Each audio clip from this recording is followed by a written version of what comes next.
तो फिल्म की शुरुआत में हमें एक सुनसान जगह पर 6 दोस्तों के ग्रुप को दिखाया जाता है जो वहाँ एक हॉरर वीडियो शूट करने के लिए आए थे। यहीं पर एक शेरिफ भी अपने पार्टनर को लिए आ जाते हैं जिसका नाम डेविड था, लेकिन इन लोगों को देखकर वो यहाँ से चले गए। अपना काम खत्म होने के बाद एक कपल को छोड़कर ये पूरा ग्रुप वापस चला जाता है और ये कपल एंजॉय करते हुए इस जगह को एक्सप्लोर करने लगते हैं। एक्सप्लोर करते हुए लड़का भागकर पास के एक कैबिन में चला गया जहाँ पर बहुत से पिग्स थे। वो एक स्टिक लेकर पिग्स को तंग करने लगा।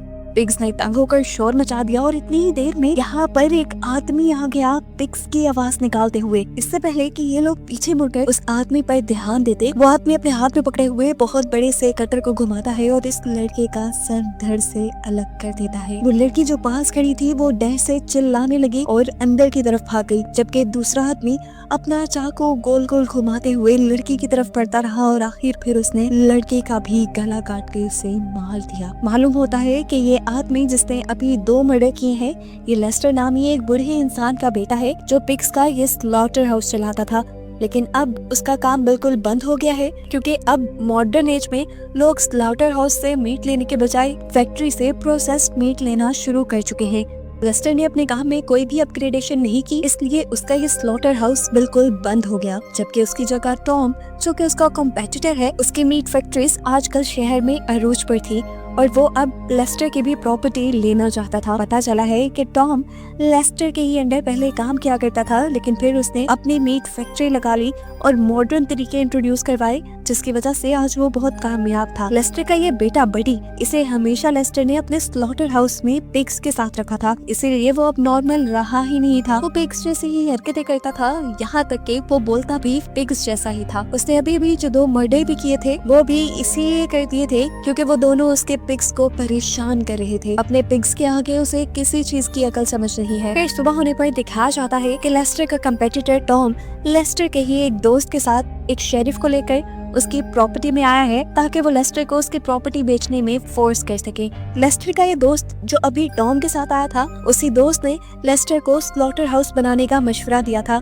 उसी के मशवरे पर ये स्लॉटर हाउस उसका कामयाब हुआ। दरमियान में उसने लेस्टर को मॉडर्न अपग्रेडेशन करने को भी कहा, लेकिन तब लेस्टर ने उसकी बात नहीं मानी, इसीलिए वो दोस्त अब टॉम के साथ काम करता है।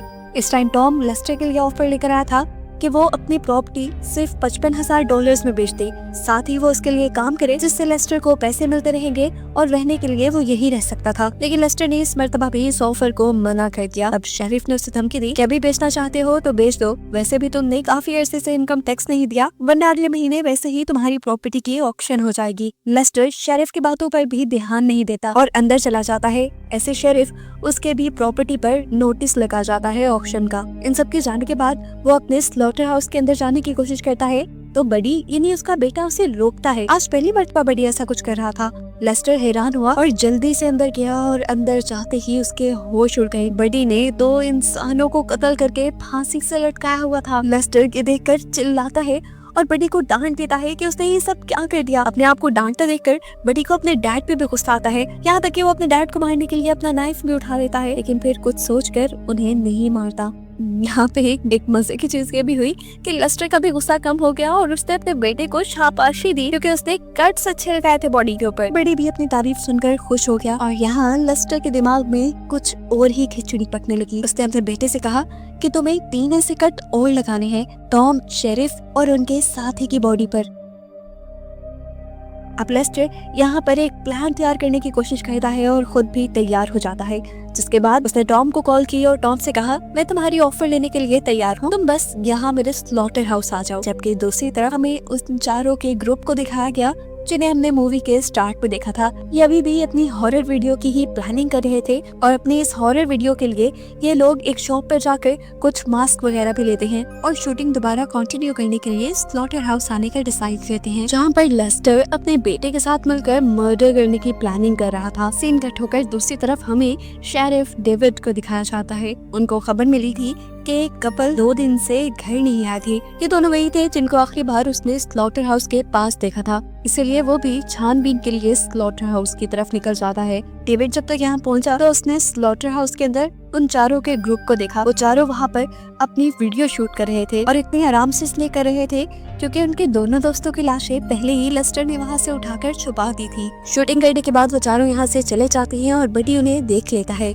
जबकि लेस्टर दोबारा टॉम और अपने पूरे ग्रुप को कॉल मिलाता है कि तुम जल्दी मिलने आ जाओ, मैं ऑफर एक्सेप्ट करने के लिए तैयार हूँ। यहाँ डेव जो इन्वेस्टिगेशन करने के लिए स्लॉटर हाउस के अंदर चला गया था, डेविड को कहीं से खून टपकता हुआ दिखाई दिया। उसने जब ऊपर देखा तो ऊपर एक मरी हुई बिल्ली को लटकाया गया था। असल में ये भी बडी के पिग्स को तंग कर रही थी, इसीलिए बडी ने उसको भी मार कर लटका दिया। जो भी उसके पिग्स को तंग करता है वो उनका यही हाल करता है। इसे डर था कि यहीं पर ही वो कातिल होगा जिसने उस कपल को मारा होगा। वो अपनी गन ताने आगे की तरफ चल रहा था कि अचानक किसी ने कटर चलाया और उसका गन वाला हाथ ही काट डाला। ये भी कोई और नहीं बल्कि बडी ही था। हाथ के कटते ही बहुत ज्यादा ब्लीडिंग हुई और डेविड मौके पर ही मर गया। डेविड को मारते ही बडी अपने डैड को ये लेस्टर को बुला कर लाया, जो एक और मर्डर होने पे थोड़ा टेंशन में तो आया, लेकिन उसने बडी को ये नहीं कहा। उसने बडी को इस मर्तबा भी शाबाशी ही दी। अब थोड़ी देर बाद फाइनली यहाँ पर लेस्टर और टॉम का कॉमन फ्रेंड आ गया, जो डील के बारे में ही बात करना चाहता था। लेस्टर बेताबी से उसका इंतजार कर रहा था। उसके लिए तो इन लोगों ने डेकोरेशन भी की थी। पूरे स्लॉटर हाउस में मरे हुए इंसानों की लाशें लटकाई हुई थी, जिन्हें देखकर वो भी बेचारा डर गया और शॉक रह गया। इससे पहले कि वो यहाँ से भागने की प्लानिंग करता, ऊपर छुपे हुए बडी ने उसकी गर्दन को हाथ से पकड़ा और उसके पूरे के पूरे चेहरे को अपने हाथ के जोर से तोड़ते हुए उसे भी यहाँ पर मार डाला। जिसके बाद बडी का अभी भी दिल नहीं भरा था, वो अभी भी कुछ चेंज करना चाहता था। उसने डेविड का यूनिफॉर्म उतारा और किसी तरह उसे काट के फंसा लिया और फिर उसी की गाड़ी में बैठकर वो गाड़ी चलाकर यहाँ से जाने लगा। अपनी पिग वाली आवाज में वो पुलिस की वॉकी टॉकी पर आंसर भी कर रहा था। अब रास्ते में डेव की गर्लफ्रेंड ने इस कार को देख लिया। उसे लगा कि कार में डेव ही होगा, इसलिए उसने कार लुकवा ली और जब देखा तो अंदर बडी था। वो खौफ से जाकर अपनी कार में बैठ गई, लेकिन बडी ने अब उसकी कार को आगे नहीं बढ़ने दिया और एक पत्थर उठाकर उसकी कार पे दे मारा। अपनी जान बचाने के लिए ये लड़की कार से भी निकल गई। वो भाग ही रही थी, लेकिन पीछे से बडी ने आकर पकड़ लिया और अजीब तरीके से अपने चाकू के जरिए उसकी गर्दन काट दी और यहाँ इस तरह उसने एक और मर्डर कर दिया। थोड़ी देर बाद अब स्लॉटर हाउस के अंदर टॉम आ गया, वही इंसान जिस प्रॉपर्टी को खरीदना चाह रहा था और जिस पर लेस्टर को सबसे ज्यादा गुस्सा था। तो अब सबसे भयानक मौत तो उसी की बनती थी, इसीलिए बडी ने उसे ग्राइंडिंग मशीन के अंदर डाल दिया और आहिस्ता आहिस्ता उसकी बॉडी का कीमा बन गया। अब सीन कट होकर हमें क्लब में उन चारों के ग्रुप को दिखाया जाता है, जो बार बार इस स्लॉटर हाउस में अपनी हॉरर वीडियो शूट करने के लिए आते हैं। वो क्लब में पार्टी कर रहे थे कि अचानक क्लब की लाइट चली गई, क्योंकि यहाँ पर एक बहुत ही खौफनाक तूफान आया था। बिजली का कड़कना इस तूफान को और भी ज्यादा भयानक बना रहा था। तो इन्होंने प्लान किया कि ये लोग दोबारा स्लॉटर हाउस जाएंगे अपनी शूटिंग के लिए, क्योंकि इससे ज्यादा खतरनाक माहौल और कोई हो ही नहीं सकता। बातों ही बातों में इनकी शर्त लग गई कि सैली 1 घंटे तक अकेले स्लॉटर हाउस में रुकेगी, क्योंकि उसे थोड़ा डर जो लगता था। तो अब ये सब प्लान करके ये लोग आ गए स्लॉटर हाउस के अंदर। अब जिस टाइम सैली स्लॉटर हाउस के अंदर अकेली खड़ी थी, तो बाकी दोनों लड़कों ने मिलकर उसे और भी ज्यादा डराने का प्लान किया। उन्होंने मास्क पहने और उसे विंडो से डराने के लिए पास आ गए। सैली भी वहाँ का सारा नजारा देखकर बहुत ज्यादा डर गई, क्योंकि वहाँ पर मास्क पहना जो लड़का उसे तंग करने आया था, बडी ने पीछे से उसके सर के ऊपर वार करके उसकी बॉडी को 2 हिस्सों में काट दिया। अब तो उसे अपनी जान की फिक्र थी। वो यहाँ से भागी तो बाहर से जाकर उसे लेस्टर ने पकड़ लिया, जबकि बडी ने आगे बढ़कर इनके ग्रुप के दूसरे लड़के को भी मार दिया। तो लेस्टर ने सैली को भी मार दिया था। अब इन चारों की इकलौती फ्रेंड इन चारों को ढूंढ रही थी, और जब वो स्लॉटर हाउस के अंदर आई तो उसे कुछ समझ नहीं आई, क्योंकि उसके तीनों दोस्तों की लाशें ऊपर छत से लटकाई गई थी। सीन कट होकर हमें शेरिफ के बारे में पता चला, जिसे बहुत से लोगों की गुमने की रिपोर्ट मिल चुकी है। सबसे पहले तो वो कपल जिसे लास्ट टाइम स्लॉटर हाउस के पास देखा गया था, उसके बाद डेविड जो उस कपल के मर्डर की इन्वेस्टिगेशन करने गया था लेकिन अभी तक वापस नहीं लौटा, उसके बाद हैरोल्ड और टॉम।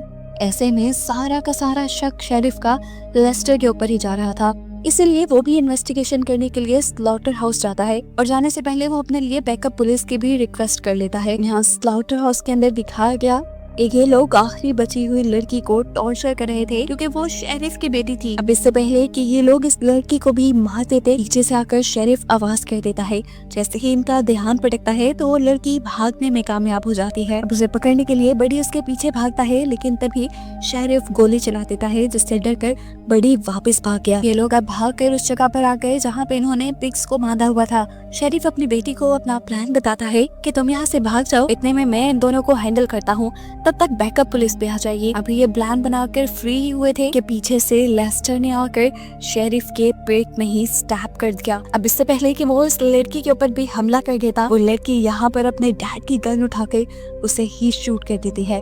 वो देखती है कि शेरिफ यानी उसके डैड अभी भी जिंदा थे। उन्हें बचाने के लिए वो उन्हें हॉस्पिटल ले जा सकती थी। उसने अपने डैड को गोद में उठाया और तेजी से अपनी कार की तरफ बढ़ गई। इससे पहले कि वो कार चलाकर यहाँ से चली जाती, वो लेस्टर दोबारा इनकी गाड़ी के सामने आ जाता है, जिसे वो मरा हुआ समझ रही थी। वो घबराती नहीं और तेजी से कार चलाते हुए लेस्टर को कार से नीचे धक्का देती है और उसके सर के ऊपर से ही अपनी कार चलाकर उसका सर क्रैश करके आगे बढ़ जाती है।